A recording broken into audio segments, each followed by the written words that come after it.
Okay, we are trying the Seafood XO fried rice at the Commerce Casino today. I've never had this before. This actually looks fantastic. It smells fantastic. It actually looks like what you would get at like a pretty fancy Chinese restaurant. So yeah, let's give this a whirl. So for people who have not tried XO fried rice before, it's this XO sauce is this sauce that's made out of like dried scallop and dried shrimp. It's a little bit spicy, very rich. Gives fried rice actually a fantastic flavor. So if you haven't tried it and you see it at a restaurant, I would highly recommend giving it a try. So let's try this one at the Commerce. That's good. It's a little different than the other ones I've had before. It's a little bit more, I want to say like peppery, like I have a lot of black pepper in here or something. But it's still great. Fried rice can be made a lot of different ways, but here at the Commerce you can tell they use leftover fried rice or leftover rice to make the fried rice with. It's got that nice fried rice consistency, but they made it so it's like, actual sauce itself I think is a little bit oily, but a little bit of oil on the fried rice along with this flavor. These eggs, nice and well done. There's a lot of egg whites in here from the scrambling process, some peas and carrots. It also seems like they have actual little pieces of dried shrimp, which also adds to that kind of umami flavor of the XO. Obviously onions. And then these shrimp. You see these shrimp are actually quite big. Big pieces of shrimp. Let's give one of these shrimp a try. Good, solid. Yeah. Pretty good dish here. I think that again the Commerce has some stuff on their menu that's quite good. So I wouldn't say this is like the best XO fried rice I ever had. But for something that I got for $14 after a discount, maybe it's a touch high for the Commerce, but I don't think you can get a fried rice just these days for under like 20 bucks at any restaurant. So this is pretty good. So yesterday, didn't play any poker. We were doing, me and my partner Ty, and if people don't know, me and this other poker player had a podcast here in LA for about 3 years. A lot of fun, really high engagement. People in the community like it a lot. But we ended it recently because Ty just had a baby. Congrats to him. His son Locke is now 6 months old. Mom doing well. Well, we had an opportunity, thanks to DJ Ndu, or the returning tournament director here at the Commerce. I was able to talk to a few people over on the streaming side and get me and Ty to do a commentary. And, you know, I think it's much better if you can get announcers in the booth who have poker experience and also obviously are able to find stuff to talk about and be entertaining. But there has been, you know, a couple of times with tournament streams, maybe you don't have poker experts in there. And that really does sort of, I think, hurt maybe tournament poker a little bit. It probably even hurts the streaming channel itself to not have good reputation behind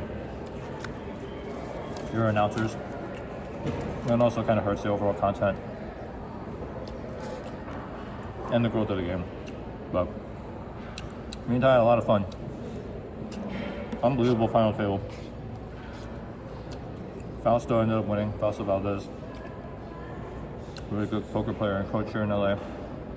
He actually had 2 students at the final table, which is unbelievable. This tournament had over 1,400 people entered, 1.5 million prize pool. In that final 9 players was Fausto and 2 of his coaches, 2 of his students. So I don't know if you can get better advertising than that.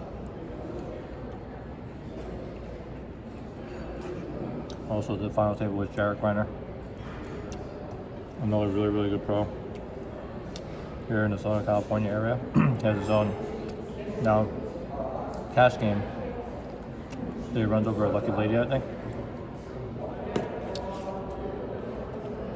And he also have his cream from time to time.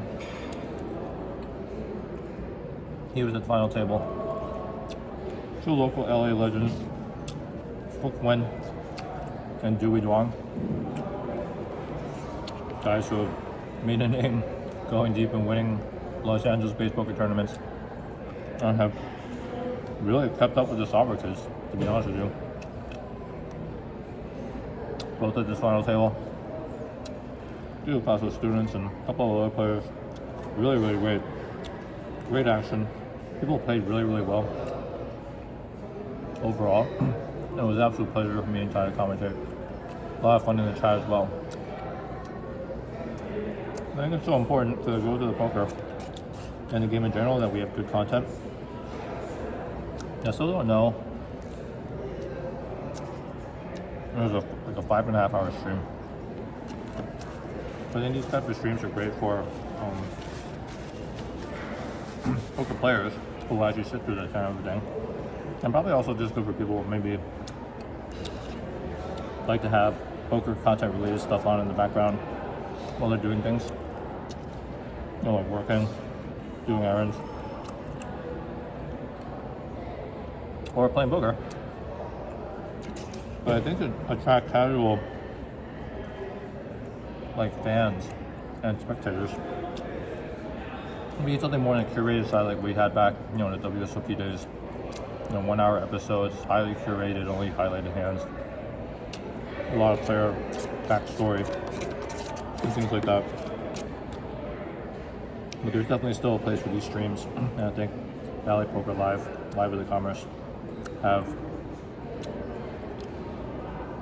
you know, 1 out of the 2, 3-ish that we have down here in Southern California. But definitely the best for tournaments for sure. So I think we're going to do one more stream for this series, which is going to be the main event. Hopefully me and Ty can do that one too. Or actually, hopefully I can just make the final table of that one. If I don't do this stream, I hope it's because I'm at the final table. I'm actually not even sure if I'm going to play the main. APC main, you know, back in the WPT days was incredible, but it's unfair to compare a regular, even in LA local, you know, local operators events to something that's WPT sponsored. But the main event doesn't get a lot of entries. Has no guarantee, is still a 10K.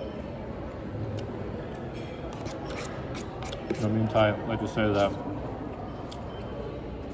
this 1K Comic Classic that just finished yesterday that we did the commentary for is the true main event of this series. Or you can see from the volume, $1.5 million in the prize pool, over 1,400 entries. It is the most popular event in the series and probably one of the most popular events here in LA at this point. But main event, we'll see. I'm gonna go play this mini main today. Doesn't look great actually. The one nice thing is it's locked at 2 entries total. So I kind of like that it's not, you know, even though it's not a freeze out, at least it's a cap on re-entries. I'm gonna go for, and it's also better for a lot of amateur players who are not discouraged that these professionals can just enter like a billion times over and over again. At the same time, I think some of these professionals overestimate the ROI, and you cannot get yourself unburied if you're firing 10 bullets per tournament. But I'm gonna buy this one anyway, not a high guarantee, but maybe not the widest use of my time because it is a 2-day tournament for not a lot of money. But there's a trophy tied to it. I can win this one. I'll probably play the main event, I think. Maybe still a little bit on poker stick. But anyways, extra fried rice. Pretty solid dish. I wouldn't say it's up there with, you know, a high-end Chinese restaurant, but still really good. So don't sleep on these casinos and their food. Commerce has some pretty good food. It's not that expensive. All right. Thanks for watching. Please subscribe. We'll see you in the next one.